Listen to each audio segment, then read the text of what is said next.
Naalala mo dito, Jobert? Ayan si Ate Hana mo. Ayan si Kuya Mikey. Teka muna, upo ka muna dito. Ayan. Yan. Oh, oh, manood ka muna nito, ha? Habang may kausap lang si ate. Behave ka. Day. 9 o'clock na yung kliyente mo. Oo nga. Ikaw na munang bahala kay Jobert, ha? Akong bahala. Ulit ko tuloy. Salamat. Bye, Jobert. Dito ka lang, ha? Behave ka lang.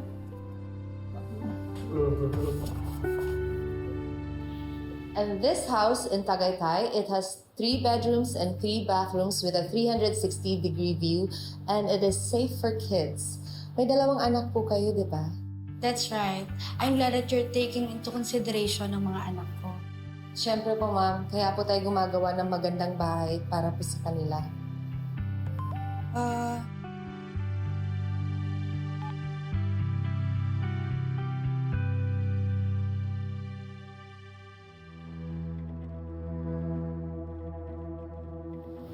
Anong total floor area ng property? Oh,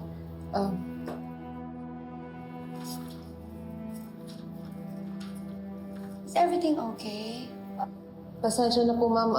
Wala po kasing bantay yung kapatid ko ngayon at ako lang yung kasama niya. May autism po siya, kaya nag-aalala po ako.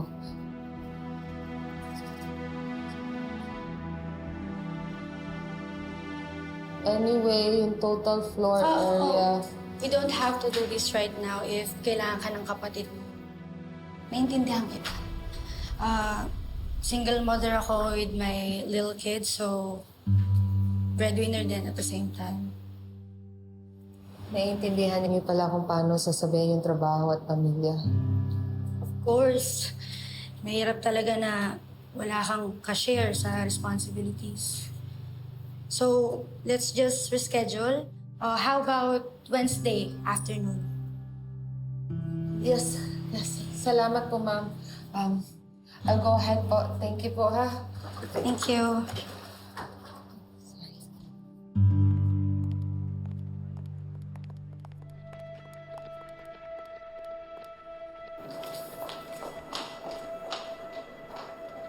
Jobert?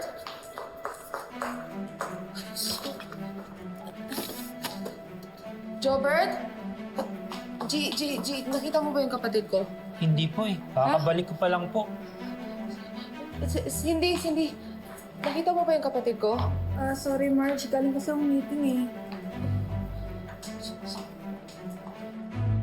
Mikey, nakita mo ba yung kapatid ko? Ha? Si Jobert. Di ko siya nakita eh. Sigurado ka? Iniwan siya ni Hana dito kanina. Di ko talaga siya nakita.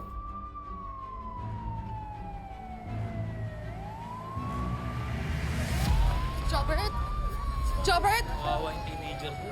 Grabe, sobrang dami ng dugo. Kumusta na kaya yun? Jobert?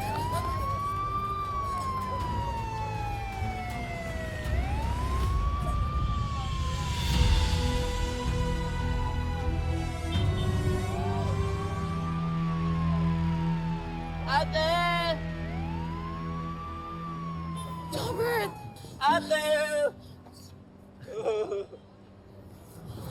Akala ko ikaw na yung nabunggo. Sorry. I was trying to call you. Nakita ko kasi ito si Jobert naglalakad mag-isa sa hallway. Kuya Bait, Billy Jobert, ice cream. Sarap!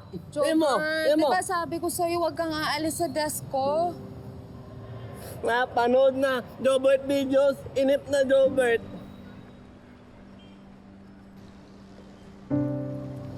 Paolo, salamat ha. Sorry din kung nag-alala ka ha. I thought it'd get less agitated kung may lalabas tapos makakapag-merienda. Sakto, mahilig pala sa ice cream to si Jobert. Oh, Jobert! Meron tao hindi hilig ice cream, di normal yon. Well, I hope that guy's okay. Kaya ikaw, Jobert ha, huwag kang tatawid mag-isa. Okay?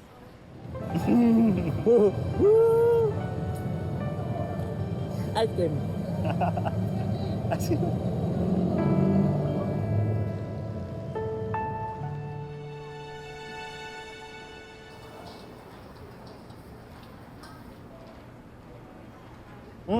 Jobert, uwi na kayo?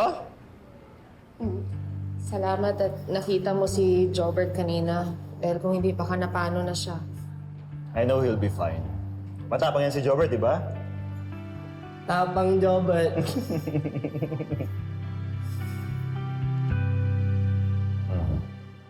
Ba't ka nangingiti? Wala lang. Come on, tell me. Dami kasing nangyari ngayong araw na to. Pero for some reason, hindi ganun kabigat yung nararamdaman ko. Salamat nga pala ha, nag-inyaya ka kay Jobert kanina, kahit sandali lang. Joke. Alam mo, minsan kasi, kailangan mo lang aminin dyan sa sarili mo na kailangan mo ng tulong. Alam ko naman na si Miss Astig ka. Pero, napapagod ka rin naman, di ba? Tama ka. Ganito pala yung pakiramdam na may karamay sa mga pasan ko. Yung hindi ko kailangan humingi ng tulong dahil kusa lang binibigay dahil sa kabutihan ng loob. Kahit hindi halata.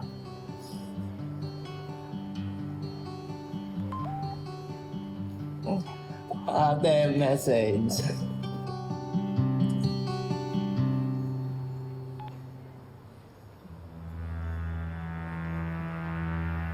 May message ako galing kay Edward. Gusto daw niya makipag-usap. Go, kausapin mo. Importante yun. Alam mo ba kung tungkol saan to? May idea na ako pero ayoko naman siyang pangunahan.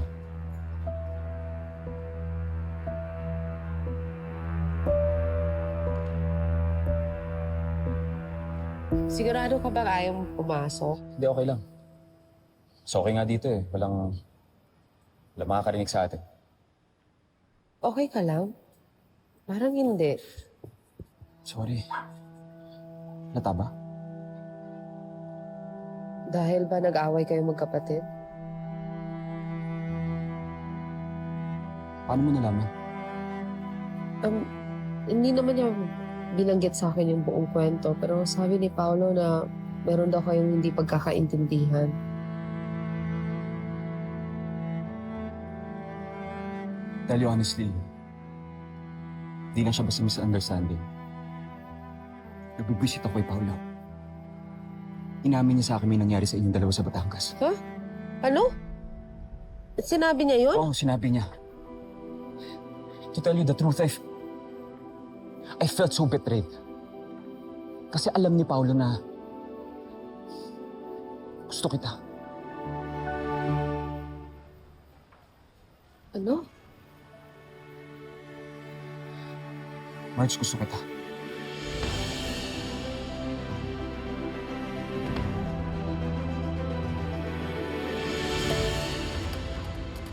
Edward, seryoso ka ba? Seryoso ako. Gusto kita. Kaya nasasaktan ako makitang papauto ko kay Paolo. Ano yun, sinadya niya bang lasingin ka para makapag-take advantage sa'yo? Hindi. Ginusto namin yun. Pero walang ibig sabihin yun. Yun yung gusto niyang ipakita sa'yo. Yun yung gusto niyang iparamdam sa'yo. Yung wala lang yun, yung di mo kailangang umasa. Kasi ganun si Paolo eh. Gagawin niya lahat para magustuhan mo siya. Tapos bandang dulo, wala, iwan ka lang nun. Bibitawan ka niya. Bandang dulo, ikaw lang di masasaktan. Ganung klase siyang lalaki. Pero ibang Paolo yung nakita ko nung nasa Batangas kami. Mas nakilala ko siya. Marge, huwag kang magpapaloko sa kanya. He's not a good guy. Kita mo, dinaldal niya sa akin yung nangyari sa inyo. Who knows? Kung kanino pa niya pwedeng ikwento yun.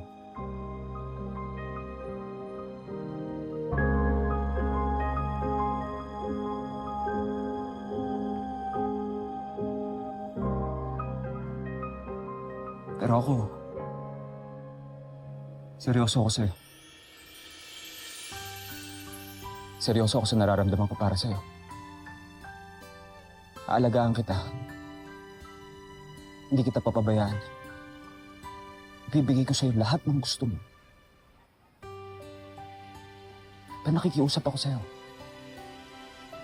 Iwanan mo na si Paolo. Kalimutan mo na siya. Ayoko makitang masaktan ka March, tayo yung bagay sa isa't isa. Kaya sana piliin mo ko.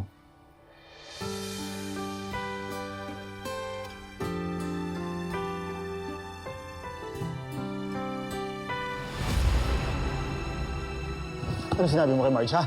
Bigla niya na lang ako iniiwasan tapos hindi niya sinasagot yung mga messages ko.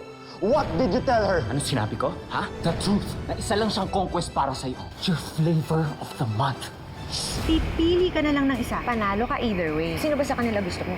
Di kita pinalaki para maging talo na. Huwag kang magpapatalo sa kapatid mo. Dahil kung may taong gusto kong kasal sa'yo, yun ay ang gaya ni Marge. Bakit niyo po sa akin sinasabi yan? Sorry, I'm into someone else. Kasal yan. Commitment yan forever yan. Huwag ka naman magbiro ng ganyan.